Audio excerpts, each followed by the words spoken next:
하나님의 은혜가 오늘도 여러분의 삶의 자리마다 충만히 마시기를 기원합니다.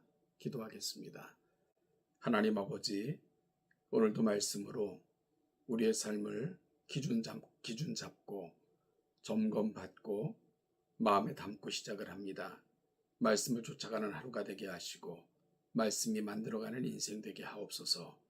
오늘도 모든 삶의 자리마다 함께 하실 줄 믿고 감사드리며 예수님의 이름으로 기도하옵나이다. 아멘.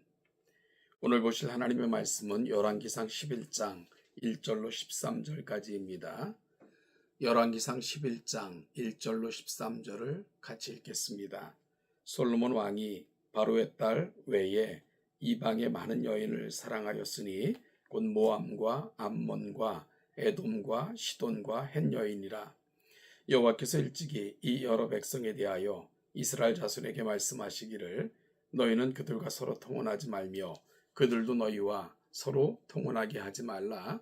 그들이 반드시 너희의 마음을 돌려 그들의 신들을 따르게 하리라 하셨으나 솔로몬이 그들을 사랑하였더라. 왕은 후궁이 700명이요 첩이 300명이라. 그의 여인들이 왕의 마음을 돌아서게 하였더라. 솔로몬의 나이가 많을 때에 그의 여인들이 그의 마음을 돌려 다른 신들을 따르게 하였으므로 왕의 마음이 그의 아버지 다윗의 마음과 같지 아니하며 그의 하나님 여호와 앞에 온전하지 못하였으니 이는 시돈 사람의 여신 아스다롯을 따르고 암몬 사람의 가증한 밀곰을 따름이라. 솔로몬이 여호와의 눈앞에서 악을 행하여 그의 아버지 다윗이 여호와를 온전히 따름같이 따르지 아니하고 모압의 가증한 그모스를 위하여 예루살렘 앞 산에 산당을 지었고 또 암몬 자손의 가증한 몰록을 위하여 그와 같이 하였으며 그가 또 그의 이방 여인들을 위하여 다 그와 같이 한지라. 그들이 자기의 신들에게 분향하며 제사하였더라. 솔로몬이 마음을 돌려 이스라엘의 하나님 여호와를 떠남으로 여호와께서 그에게 진노하시니라. 여호와께서 일찍이 2번이나 그에게 나타나시고 이 일에 대하여 명령하사 다른 신을 따르지 말라 하셨으나 그가 여호와의 명령을 지키지 않았으므로 여호와께서 솔로몬에게 말씀하시되 내게 이러한 일이 있었고 또 내가 내 언약과 내가 내게 명령한 법도를 지키지 아니하였으니 내가 반드시 이 나라를 내게서 빼앗아 내 신하에게 주리라. 그러나 내 아버지 다윗을 위하여 내 세대에는 이 일을 행하지 아니하고 내 아들의 손에서 빼앗으려니와 오직 내가 이 나라를 다 빼앗지 아니하고 내 종 다윗과 내가 택한 예루살렘을 위하여 한 지파를 내 아들에게 주이리라 하셨더라. 아멘. 글을 읽거나 영화를 보거나 드라마를 보거나 연극을 관람할 때 복선이라는 부분이 있습니다. 연극에서는 주로 주인공의 독백이 이와 같은 역할을 하기도 하고요. 아니면 영화나 또 드라마와 같은 경우에는 어떤 상황이나 또한 어떤 전개와 같은 것들이 또한 음악과 같은 것들이 이 복선의 역할을 합니다. 또 그래도 이런 복선을 숨겨놓고 기록하는 문학적 툴도 있고요. 이 복선의 역할은 앞으로 무언가 일어날 것을 예측하거나 암시하는 그런 기능을 하게 됩니다. 우리가 성경을 읽다 보면 성경에도 이러한 복선과 같은 역할을 해주는 부분들이 있습니다. 오늘 본문에서는 2절입니다. 여호와께서 일찍이 이 여러 백성에 대하여 이스라엘 자손에게 말씀하시기를 너희는 그들과 서로 통혼하지 말며 그들도 너희와 서로 통혼하게 하지 말라. 그들이 반드시 너희의 마음을 돌려 그들의 신들을 따르게 하리라 하셨으나 라는 부분이 앞으로 솔로몬에게 어떠한 일이 일어나게 될 것이고 어떠한 방향으로 흘러가게 될 것인가 하는 것들을 예측하는 복선과 같은 역할을 하고 있는 것을 보게 됩니다. 또한 9절 말씀을 보니까 솔로몬이 마음을 돌려 이스라엘 하나님 여호와를 떠남으로 여호와께서 그에게 진노하시니라. 여호와께서 일찍이 2번이나 그에게 나타나시고 이 일에 대하여 명령하사 다른 신을 따르지 말라 하셨으나 또 역시 복선과 같은 역할을 하면서 솔로몬에게 어떤 일이 일어날 것인가 하는 것을 암시하고 예측하게 하는 그런 기능을 하고 있습니다.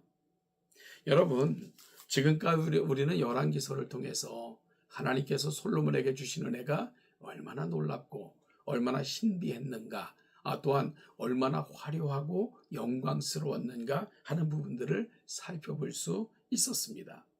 그런데 이런 와중에 오늘 본문은 솔로몬 왕이 지금까지 행하면서 그가 했던 일들에 대한 부분들을 점검하는 중에 특별히 그에게는 많은 처첩이 있었다 하는 부분을 말씀하고 있고요. 그러면서 이와 같은 것은 일찍이 여호와께서 금하신 것이다 하는 부분을 설명해 주고 있는 것을 읽게 됩니다. 또한 하나님께서는 이 일이 합당하지 아니함을 여러 차례 솔로몬에게 말씀하셨음도 또한 오늘 본문은 설명하고 있는 것을 우리가 읽게 됩니다. 여러분, 신명기에 보면 하나님께서는 이스라엘의 왕이 세워지게 될 텐데 세 가지를 많이 두면 안 된다라고 부탁을 하셨습니다. 첫 번째는 너를 위하여 병거를 많이 두지 말라 하는 것이었고요. 두 번째는 너를 위하여 은금을 많이 쌓아두지 말라 하는 것이었고, 세 번째는 많은 부인을 두지 말라. 이것이 바로 세워질 왕이 반드시 지켜야 될 규례라고 말씀하신 것을 읽을 수 있습니다. 그런데 지금까지 솔로몬이 했던 일을 보면 이 세 가지에 정면으로 위배되고 있음을 우리가 볼 수가 있었습니다. 그는 자신을 위해 수없이 많은 은금을 쌓아두었고요. 애굽에까지 가서 병거와 말을 사올 정도로 그는 병거를 많이 두는 일에 혈안이 되어 있었음을 보게 됩니다. 그리고 마지막 세 번째는 너무나도 많은 부인들을 그가 두었다는 거죠. 그래서 3절은 왕은 후궁이 700명이요 첩이 상대 300명이라 라고 그 곁에 있었던 여인들의 숫자를 거론하고는 이와 같은 말을 이어갑니다. 그의 여인들이 왕의 마음을 돌아서게 하였더라. 어디에서 돌아서게 하였다는 겁니까? 하나님께로부터, 하나님의 말씀으로부터 돌아서게 하였다라고 말씀하고 있는 겁니다. 그래서 4절 이하에서는 구체적으로 그 여인들이 솔로몬의 마음을 어떻게 돌아서게 했는가 하는 것을 구체적으로 기록하고 있는데요. 먼저는 그 여인들을 위해 많은 산당을 지었고요. 심지어는 그가 마음을 뺏겼던 여인들이 가지고 시집 올 때 가지고 왔던 그 여인들의 우상까지 섬겼던 것을 본문은 말씀하고 있죠. 그래서 5절에 보니까 시돈 사람의 여신 아스다롯을 따르고 암몬 사람의 가증한 밀곰까지 섬기며 따랐던 것을 설명하고 있는 것을 보게 됩니다.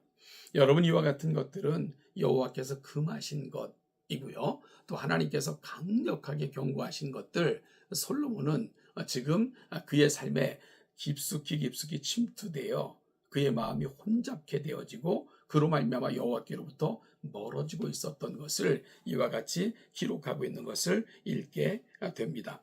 여러분, 따라서 오늘 이와 같은 일로 말미암아 하나님의 엄중한 심판이 솔로몬에게 결국 임할 수밖에 없었는데요. 11절 말씀을 보니까 여호와께서 솔로몬에게 말씀하시되 내게 이러한 일이 있었고 또한 내 언약과 내가 내게 명령한 법도를 지키지 아니하였으니 내가 반드시 이 나라를 내게서 빼앗아 내 신하에게 주리라 라고 경고하고 계신 거죠. 우리가 살다 보면 여러분, 우리 인생에도 오늘 솔로몬의 인생에 찾아오셔서 끊임없이 때로는 복선처럼 그의 삶을 점검해 주셨던 하나님의 말씀이 있었고요. 또한 하나님께서는 사람들을 보내시면서까지 솔로몬의 모습을 점검케 하셨던 것 여러 번이었음을 성경은 말씀하고 있습니다. 오늘 이 부분을 살피면서 저와 여러분들은 어떤 도전을 받아야 될까요? 사랑하는 여러분, 하나님의 말씀이 우리 인생을 점검하는 기준으로 삼아야 됩니다. 그래서 늘 살아가는 삶의 자리 중에 하나님의 말씀으로 점검받고 하나님의 말씀으로 꾸준히 우리 자신들을 살피고, 그래서 하나님의 말씀으로부터 멀어진 것은 없는가, 하나님의 말씀을 외면하고 살아가는 것은 없는가 하는 것들이 끊임없이 점검되어져야 됩니다. 그런데 슬픈 것은 오늘 2절 말씀도 그렇고요. 10절 말씀도 그렇고 하나님께서는 이미 말씀을 통해서 그러지 말라 하고 경고하셨는데 그러나 라는 부분을 통해서 솔로몬은 그 말씀을 따르지 않았다 라는 말씀으로 진행하고 있고요. 여러 번 그에게 경고하셨으나 솔로몬은 그 경고를 귀담아 듣지 않았다 라고 말씀하고 있는 거죠. 그래서 결국은 하나님께서 왕으로서 가장 수치스러운 나라가 분열될 것을 빼앗길 것을 경고하실 수밖에 없었던 것입니다. 오늘 그럼에도 불구하고 제가 주일에 이 본문으로 한번 말씀을 드린 적이 있어요. 솔로몬 때에는 이 심판을 행하지 않겠다. 이유가 뭡니까? 네 아버지 다윗을 생각해서입니다. 그리고 네 아버지 다윗을 생각해서 나라를 다 뺏지는 않을 거다 라고 말씀하시는 부분들이 얼마나 가슴 절절한 하나님의 음성으로 다가오는 아침인지 모릅니다. 그래서 저는 우리도 자녀에게 이런 부모가 되자. 우리 자녀들이 이런 부모 같게 하자. 자녀들이 때론 잘못하고 하나님의 길에서 벗어났을 때도 네 애비 때문에 네 아버지를 생각해서 라고 말씀하실 수 있는 그런 부모 같게 하자 하는 것이 제가 또한 솔로몬에게 말씀하시면서도 그 마음을 참아 놓지 못하셨던 하나님의 말씀을 통해 여러분과 나누었던 부분입니다. 오늘 이 본문을 마무리하면서 저와 여러분들이 두 가지 다짐을 했으면 좋겠습니다. 첫 번째는 늘 하나님의 말씀으로 우리 삶을 점검하는 인생이 되게 하옵소서.